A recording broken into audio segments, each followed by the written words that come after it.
الله وبركاته. بسم الله الرحمن الرحيم. الحمد لله رب العالمين، والصلاة والسلام على خاتم الأنبياء والمرسلين وعلى آله وصحبه أجمعين. أما بعد، یہاں ایک بہن کا سوال ہے کہ پاکستان میں جب بھی کسی شوہر یا کسی بیوی کی موت ہوتی ہے تو اکثر لوگ کہتے ہیں کہ بیوی شوہر کے لیے اور شوہر بیوی کے لیے نامحرم ہو جاتا ہے، اس لیے چہرہ نہیں دیکھ سکتے. مجھے یہ بات اچھی نہیں لگتی، آپ شریعت کا حکم بتائیں.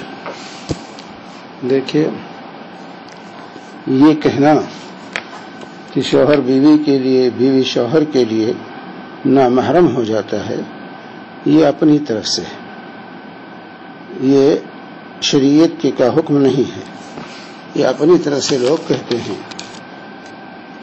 چنانچہ اس سلسلے میں ہمارے سامنے دو حدیثیں ہیں جس سے یہ ظاہر ہوتا ہے کہ شوہر بیوی کو غسل دے سکتا ہے اور بیوی شوہر کو غسل دے سکتی ہے. چاہے کہ دیکھنے کی بات کر رہے ہیں لوگ، عورت کا اپنے شوہر کو غسل دینا جائز وفات کے بعد، اور اسی طرح شوہر کا اپنی بیوی کو غسل دینا جائز ہے وفات کے بعد.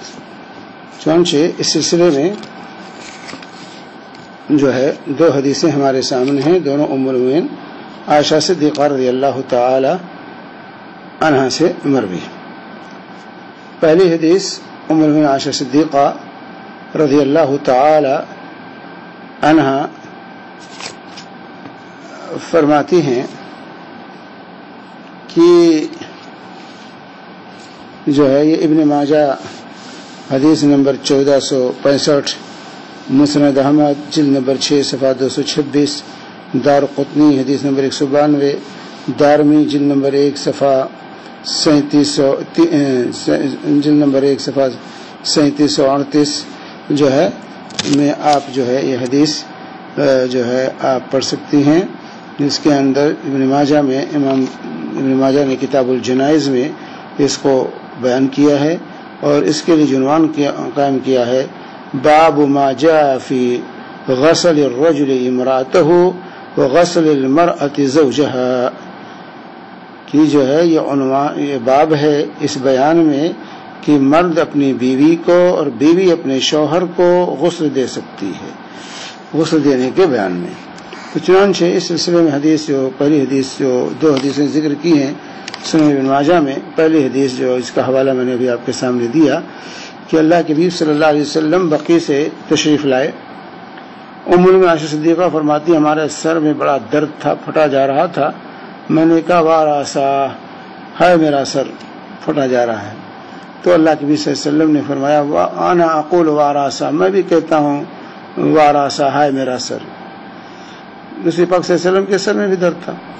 تو جو ہے اس کے بعد اللہ کے حبیب صلی اللہ علیہ وسلم نے فرمایا ما ضرکی لو مت قبلی لقمت علیکی فغسلتکی وکفنتکی وصلیت علیکی ودفنتکی. تمہیں کیا فکر ہے اگر تو مر گئی مجھ سے پہلے تو میں تمہارے جو ہے تجہیز و تکفین میں میں کروں گا، میں تمہیں غسل، فغسلتکی میں تمہیں غسل دوں گا، میں تمہیں کفن دوں گا، میں تیری نماز جنازہ پڑھوں گا، میں تمہیں دفن کروں گا. یہ شرف تم کو ملے گا اگر تم میری زندگی میں تمہاری وفات ہو گئی. تو تم پریشان کیا ہو سر درد سے پریشان تھے. یہاں اللہ کے صلی اللہ علیہ وسلم صاف طور سے کہا فغسلتکی، میں تجھے غسل دوں گا، میں تجھے کفن دوں گا. تو اگر وہ نامحرم ہو جاتا ہے شوہر تو اللہ کے نبی صلی اللہ علیہ وسلم کیسے کہہ رہے ہیں فغسلتکی وکفنتکی، میں تمہیں غسل دوں گا، میں تمہیں کفن دوں گا، میں تمہاری جنازہ کی نماز پڑھاؤں گا، میں تمہیں دفن قبر میں اتاروں گا، دفن کروں گا. تو یہ حدیث، اور شیخ البانی رحمہ اللہ نے اس حدیث کو صحیح کہا ہے جو ہے. اسی طریقے سے دوسری حدیث حضرت عائشہ صدیقہ رضی اللہ تعالی عنہا ہی کی ہے.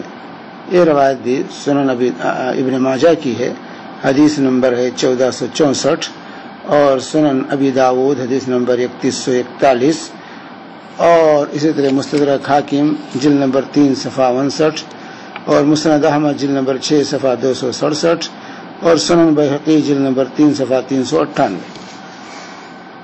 امام داؤد نے اس کو کتاب الجنائز میں امام داؤد نے بھی ذکر کیا ہے، باب ستر المیت عند غسلہ، کہ میت کو پردے کے ساتھ غسل دیا جائے ان کا بیان، اور ابن ماجہ نے پہلے ہی عنوان کے تحت جو ہے ذکر کیا، دونوں حدیثوں کو ایک ساتھ ذکر کیا ہے کتاب الجنائز میں۔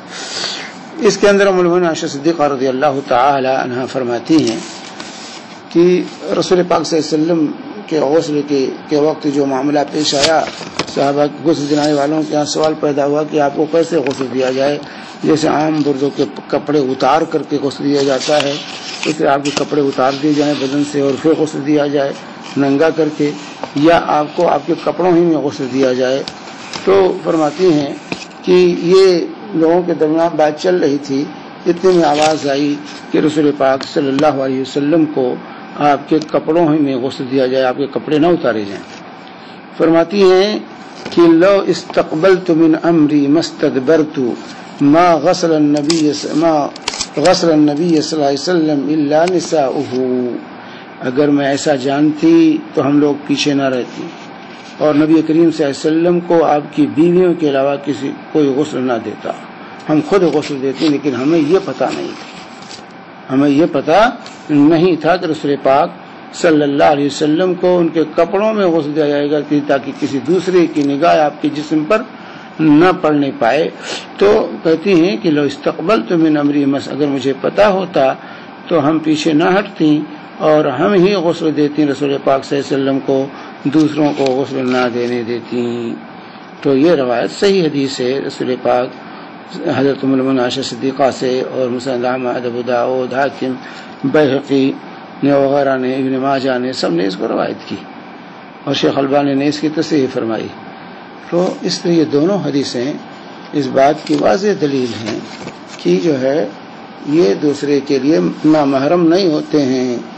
شوہر رہتا ہے، بیوی رہتی ہے، اس سے رشتہ ٹوٹ نہیں جاتا ہے کہ جو ہے وہ اس کو زندگی بھر دیکھتا رہا، مرنے کے بعد نہ دیکھے، دوسرے لوگ دیکھیں وہ نہ دیکھیں۔ عجیب معاملہ ہے لوگوں کا، اور اس طرح کے فتاوے جو ہے صادر کر دیتے ہیں۔ اسی طریقے سے حضرت علی رضی اللہ تعالی عنہ کا واقعہ مستدرک حاکم جلد نمبر 3 صفحہ 163 اور 164، اور سنن بیہقی جلد نمبر 3 صفحہ 396 اور 397 آپ پڑھ سکتے ہیں کہ جب فاطمہ رضی اللہ تعالی عنہ کا انتقال ہوا تو حضرت علی رضی اللہ تعالی عنہ نے انہیں غسل دیا۔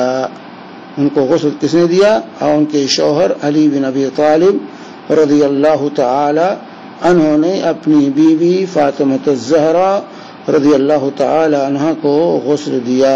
یہ مستدرک حاکم اور سنن بیہقی کی صحیح حدیث ہے۔ شیخ البانی رحمہ اللہ نے ارواء الغلیل 701 نمبر میں اس کو ذکر کر کے اس کی تصحیح کی ہے، 701 میں اس کی تصحیح کی ہے شیخ البانی رحمہ اللہ نے۔ تو اس طریقے سے جو ہے، اور اسی طرح حضرت ابوبکر صدیق رضی اللہ تعالی عنہ کی جو ہے تاریخ ابن کثیر میں جو ہے البدایہ والنہایہ کے اندر حافظ ابن کثیر رحمہ اللہ نے ذکر کیا ہے کہ جب حضرت ابوبکر صدیق رضی اللہ تعالی عنہ کا انتقال ہوا تو ان کی بیوی اسماء بنت عمیس رضی اللہ تعالی عنہ نے ان کو غسل دیا۔